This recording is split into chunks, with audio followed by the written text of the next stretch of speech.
Hare Krishna. Hare Krishna. Hello everyone. Just going to continue our reading from the Bhagavatam. Okay. Yeah. And where are we at? Canto 1, Chapter 3, Text 10. And Chapter 3 is entitled Krishna is the source of all incarnations. So we're going to continue it from text 10. So say the invocation. Yeah. Om Namo Bhagavate Vasudevaya. Om Namo Bhagavate Vasudevaya. Om Namo Bhagavate Vasudevaya. Text 10. The fifth incarnation, named Lord Kapila, is foremost among perfected beings. He gave an exposition of the creative elements and metaphysics to Asuri Brahmana, for in course of time this knowledge had been lost. The sum total of the creative elements is 24 in all. Each and every one of them is explicitly explained in the system of Sankhya philosophy. Sankhya philosophy is generally called metaphysics by the European scholars. The etymological meaning of Sankhya is that which explains very lucidly by analysis of the material elements. This was done for the first time by Lord Kapila, who is said herein to be the fifth in the line of incarnations. Okay, first canto, chapter 3, text 11. The sixth incarnation of the Purusha was the son of the sage Atri. He was born from the womb of Anasuya, who prayed for an incarnation. He spoke on the subject of transcendence to Alarka, Prahlad, and others, Yadu, Hahaya, etc. The Lord incarnated himself as Dattatreya, the son of Rishi Atri and Anasuya. The history of the birth of Dattatreya as an incarnation of the Lord is mentioned in the Brahmanda Purana in connection with the story of the devoted wife. It is said there that Anasuya, the wife of Rishi Atri, prayed before the Lords Brahma, Vishnu, and Shiva as follows, quote, "My lords, if you are pleased with me and if you desire me to ask from you some sort of blessings, then I pray that you combine together to become my son." End quote. This was accepted by the lords, and Dattatreya, the Lord expounded the philosophy of the spirit soul, and especially instructed Alarka, Prahlad, Yadu, Hahaya, etc. Text 12. The seventh incarnation was Yagya, the son of Prajapati Ruchi, and his wife Akuti. He controlled the period during the change of Swayambhuva Manu and was assisted by demigods such as his son Yama. Purport. The administrative posts occupied by the demigods for maintaining the regulations of the material world are offered to the highly elevated pious living beings. When there is a scarcity of such pious living beings, the Lord incarnates himself as Brahma, Prajapati, Indra, etc. and takes up the charge. During the period of Swayambhuva Manu, the present period is of Vaivaksa Manu, there was no suitable being who could occupy the post of Indra, the king of the Indraloka heavenly planet. The Lord himself at that time became Indra. Assisted by his own sons like Yama and other demigods, Lord Yagya ruled the administration of the universal affairs. Text 13. The eighth incarnation was King Rishabha, son of King Navi and his wife Marudevi. In this incarnation, the Lord showed the path of perfection, which is followed by those who have fully controlled their senses and who are honored by all orders of life. Purport. The society of human being is naturally divided into 8 by orders and statuses of life. The 4 divisions of occupation and the 4 divisions of cultural advancement. The intelligent class, the administrative class, the productive class, and the laborer class are the 4 divisions of occupation. And the student life The householder's life, retired life, and renounced life are the four statuses of cultural advancement towards the path of spiritual realization. Out of these, the renounced order of life, or the order of sannyas, is considered the highest of all, and a sannyasi is constitutionally the spiritual master for all the orders and divisions. In the sannyas order, also, there are four stages of upliftment toward perfection. These stages are called Kutichaka, Bahudaka, Parivrajikacharya, and Paramahamsa. The Paramahamsa stage of life is the highest stage of perfection. This order of life is respected by all others. Maharaj Rishabh, the son of King Nabi and Marudevi, was an incarnation of the Lord, and he instructed his sons to follow the path of perfection by tapasya, which sanctifies one's existence and enables one to attain the stage of spiritual happiness, which is eternal and ever increasing. Every living being is searching after happiness, but no one knows where eternal and unlimited happiness is obtainable. Foolish men seek after material sense pleasure as a substitute for real happiness, but such foolish men forget that temporary so-called happiness derived from sense pleasures is also enjoyed by the dogs and hogs. No animal, bird, or beast is bereft for this sense pleasure. In every species of life, including the human form of life, such happiness is immensely obtainable. The human form of life, however, is not meant for such cheap happiness. The human life is meant for attaining eternal and unlimited happiness by spiritual realization. This spiritual realization is obtained by tapasya, or undergoing voluntarily the path of penance and abstinence from material pleasure.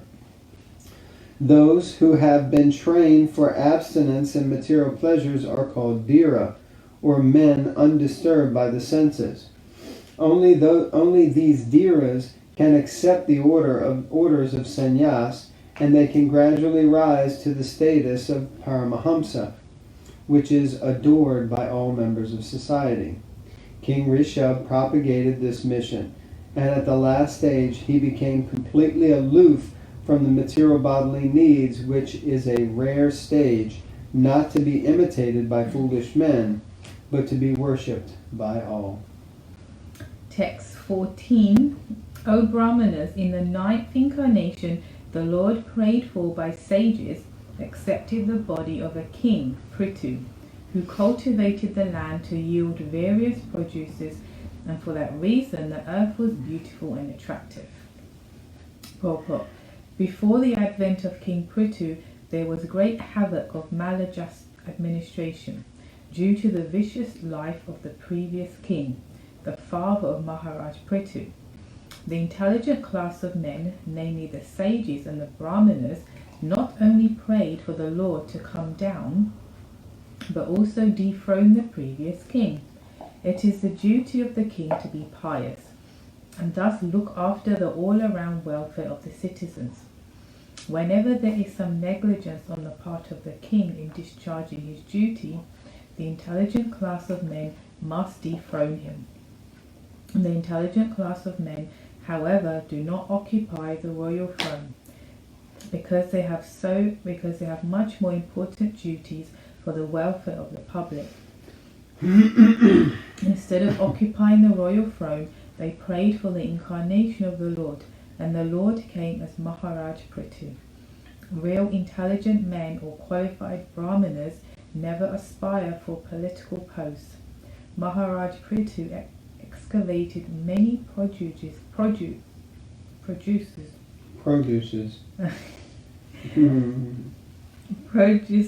the earth, and thus not only did the citizens become happy to have such a good king, but the complete sight of the earth also became beautiful and attractive.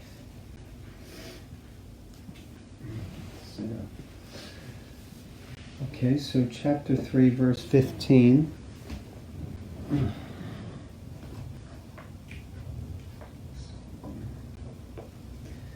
When there was a complete inundation after the period of the Chakshus Manu, and the whole world was deep within water, the Lord accepted the form of a fish and protected Vaivashvata Manu, keeping him up on a boat. Purport. According to Sripad Sridhar Swami, the original commentator on the Bhagavatam, there is not always a devastation after the change of every Manu, and yet this inundation after the period of Chakshusha Manu took place in order to show some wonders of such a vrata.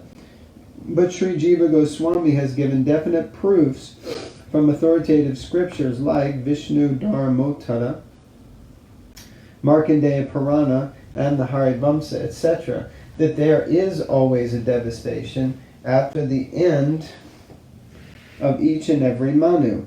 Srila Vishwanath Chakravarti has also supported Srila Jiva Goswami, and he, Sri Chakravarti, has also quoted from Bhagavatamrita about this inundation after each Manu.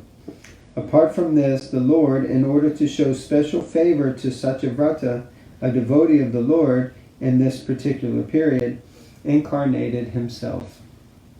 Text 16.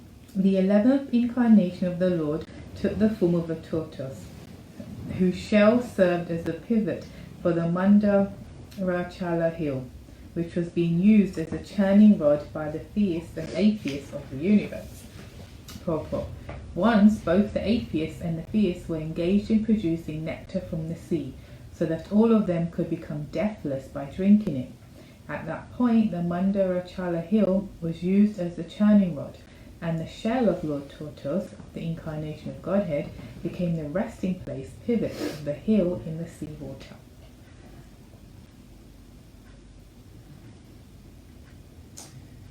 Verse 17. In the 12th incarnation, the Lord appeared as Dhanvantari, and in the 13th he allured the atheists by the charming beauty of a woman and gave nectar to the demigods to drink. Verse 18. In the 14th incarnation, the Lord appeared as Nrsimha and bifurcated the strong body of the atheist Hiranyakashipu with his nails, just as a carpenter pierces a cane. Verse 19. In the 15th incarnation, the Lord assumed the form of a dwarf Brahmin, Vamana, and visited the arena of sacrifice arranged by Maharaj Bali. Although at heart he was willing to regain the kingdom of the 3 planetary systems, he simply asked for a donation of 3 steps of land. Purport. The Almighty God can bestow upon anyone the kingdom of the universe from a very small beginning, and similarly he can take away the kingdom of the universe on the plea of begging a small piece of land. Text 20. In the 16th incarnation of the Godhead, the Lord, as Bhrigupati, annihilated the administrative class, Kshatriyas, 21 times, being angry with them because of their rebellion against the Brahmanas, the intelligent class. The Kshatriyas, or the administrative class of men, are expected to rule the planet by the direction of the intelligent class of men, who give direction to the rulers in terms of the standard sastras, or the books of revealed knowledge. The rulers carry on the administration according to that direction. Whenever there is disobedience on the part of the Kshatriyas, or the administrative class, against the orders of the learned and intelligent Brahmanas, the administrators are removed by force from the post, and arrangement is made for better administration. Verse 21.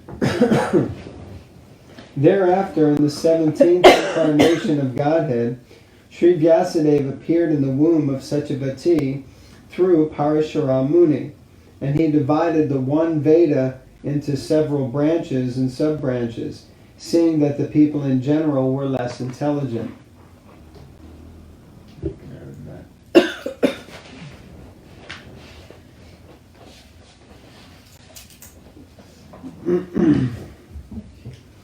Originally the Veda is one, but Srila Vyasadeva divided the original Veda into 4, namely Sama, Yajur, Rig, and Atharva. And then again they were explained in different branches like the Puranas and the Mahabharata.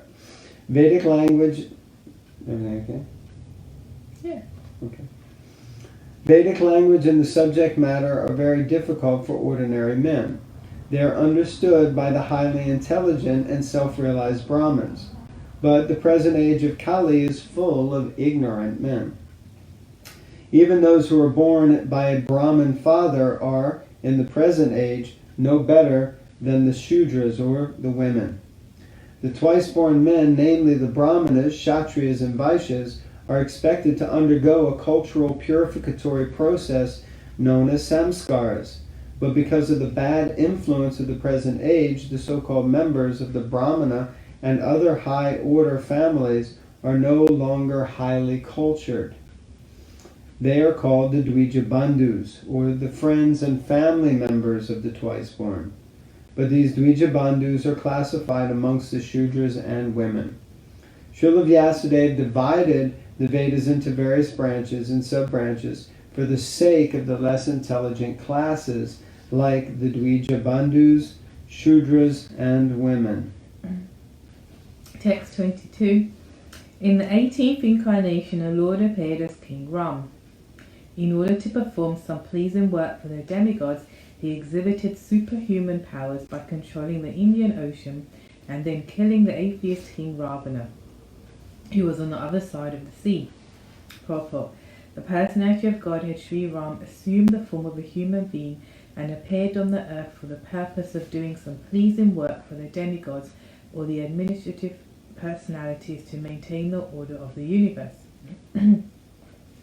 Sometimes great demons and atheists like Ravana and Hiranyakashipu and many others become very famous due to advancing material civilization by the help of material science and other activities with a spirit of challenging the established order of the Lord.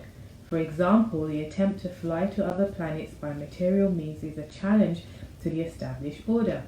The conditions of each and every planet are different, and different classes of human beings are accommodated there for particular purposes mentioned in the codes of the Lord.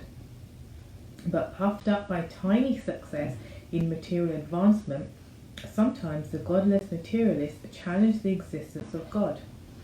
Ravana was one of them, and he wanted to deport ordinary men to the planet of Indra, heaven, by material means without consideration of the necessary qualifications.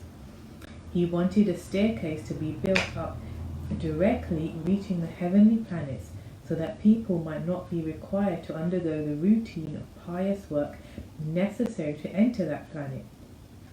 He also wanted to perform other acts against the established rule of the Lord.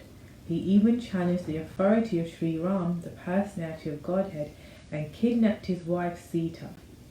Of course, Lord Ram came to chastise this atheist, answering the prayer and desire of the demigods.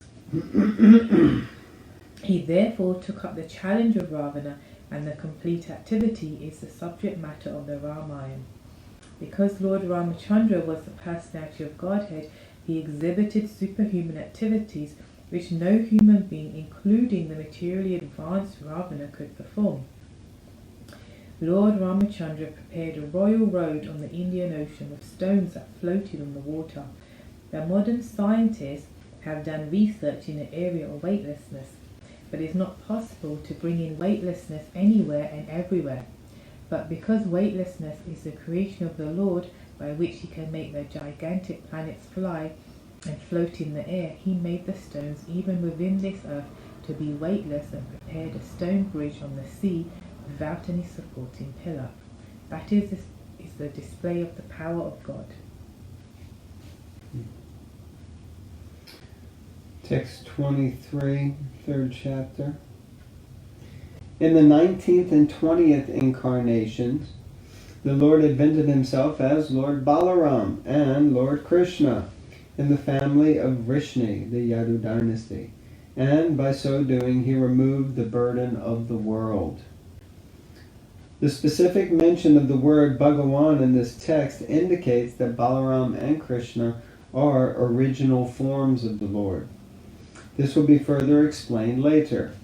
Lord Krishna is not an incarnation of the Purusha, as we learn from the beginning of this chapter. He is directly the original personality of Godhead, and Balaram is the first plenary manifestation of the Lord. From Baladev, the first phalanx of plenary expansions, Vasudev, Sankarshan, Aniruddha, and Pradyumna expands.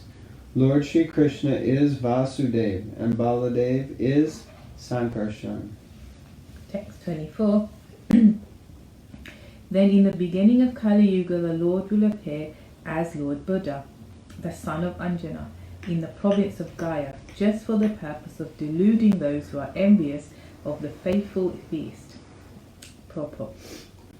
Lord Buddha, a powerful incarnation of the personality of Godhead, appeared in the province of Gaya, Bihar, as the son of Anjana, and he preached his own conception of non-violence and deprecated even the animal sacrifices sanctioned in the Vedas. At the time when Lord Buddha appeared, the people in general were atheistic and preferred animal flesh to anything else. On the plea of Vedic sacrifice, every place was practically turned into a slaughterhouse, and animal killing was indulged in unrestrictedly. Lord Buddha preached non-violence, taking pity on the poor animals. He preached that he did not believe in the tenets of the Vedas, and stressed the adverse psychological effects incurred by animal killing. Less intelligent men of the age of Kali who had no faith in God followed his principle, and for the time being they were trained in moral discipline and non-violence. The preliminary steps for proceeding further on the path of God realization. And for the time being they were trained in moral discipline and non-violence. The preliminary steps for proceeding further on the path of God realization. He deluded the atheists because such atheists who followed his principles did not believe in God, but they kept their absolute faith in Lord Buddha, who himself was the incarnation of God. Thus, the faithless people were made to believe in God in the form of Lord Buddha. That was the mercy of Lord Buddha. He made the faithless faithful to him. Do you want to read that? You want to read the paragraph? Yeah. Killing of animals before the advent of Lord Buddha was the most prominent feature of the society. People claimed that these were Vedic sacrifices. When the Vedas are not accepted through the authoritative disciplic succession, the casual readers of the Vedas are misled by the flowery language of that system of knowledge. In the Bhagavad Gita, a comment has been made on such foolish scholars. Abhipaschitaha, the foolish scholars of Vedic literature who do not care to receive the transcendental message through the transcendental realized sources of disciplic succession, are sure to be bewildered. To them, the ritualistic ceremonies are considered to be all in all. They have no depth of knowledge. According to the Bhagavad Gita 15:15, Vedescha sarver ahameva vedya. The whole system of the Vedas is to lead one gradually to the path of the Supreme Lord. The whole theme of Vedic literature is to know the Supreme Lord, the individual soul, the cosmic situation, and the relation between all of these items. When the relation is known, the relative function begins, and as a result of such a function, the ultimate goal of life, or going back to Godhead, takes place in the easiest manner. Unfortunately, unauthorized scholars of the Vedas, being captivated by the purificatory ceremonies only, and natural Vedas become captivated by the purificatory ceremonies only, and natural progress is thereby checked. To such bewildered persons of atheistic propensity, Lord Buddha is the emblem of theism. He therefore first of all wanted to check the habit of animal killing. The animal killers are dangerous elements on the path going back to Godhead. There are two types of animal killers. The soul is also sometimes called the animal or the living being. Therefore, both the slaughterer of animals and those who have lost their identity of soul are animal killers. So it says it looks like they're finding it hard to hear you. Can you hear me now?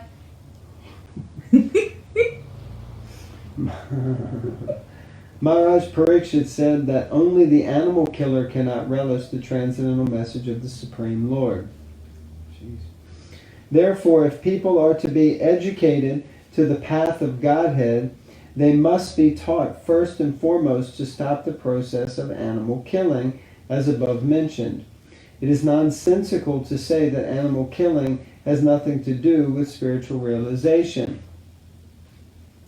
By this dangerous theory, many so-called sannyasis have sprung up by the grace of Kali Yuga who preach animal killing under the garb of the Vedas. This subject matter has already been discussed in the conversation between Lord Chaitanya and Maulana Chand Kazi Sahib. The animal sacrifice as stated in the Vedas is different from the unrestricted animal killing in the slaughterhouse. Because the Asuras, or the so-called scholars of Vedic literatures, put forward the evidence of animal killing in the Vedas, Lord Buddha superficially denied the authority of the Vedas. This rejection of the Vedas by Lord Buddha was adopted in order to save people from the vice of animal killing, as well as to save the poor animals from the slaughtering process of their big brothers who clamor for universal brotherhood, peace, justice, and equity. There is no justice when there is animal killing. Lord Buddha wanted to stop it completely, and therefore his cult of ahimsa was propagated not only in India but also outside the country.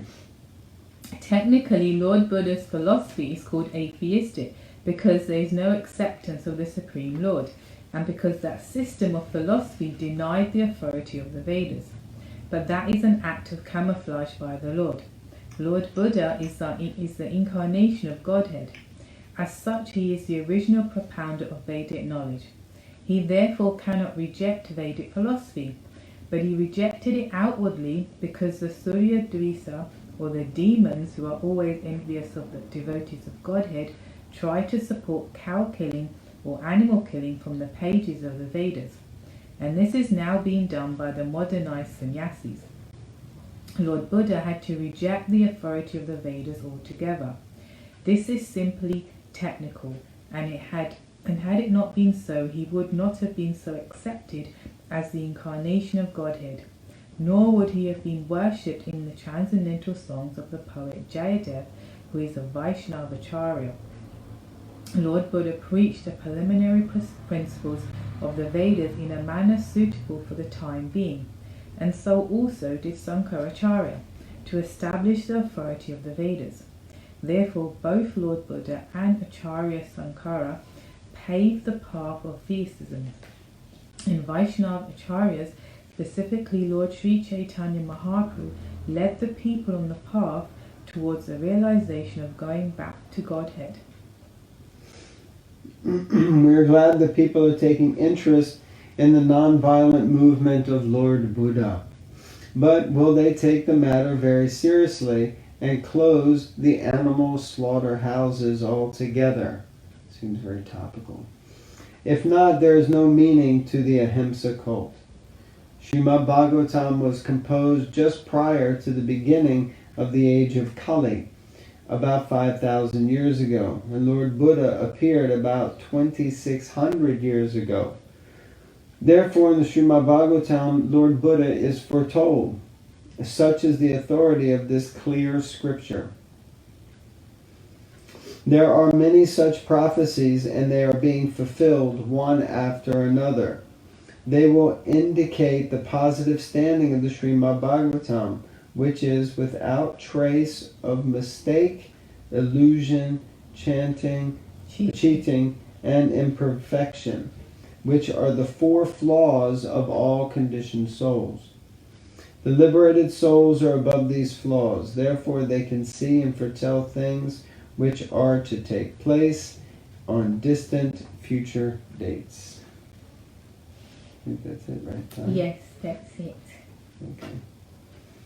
Alright, so that's half an hour of reading Bhagavatam, Canto 3. We'll pick up again later or tomorrow with verse 25.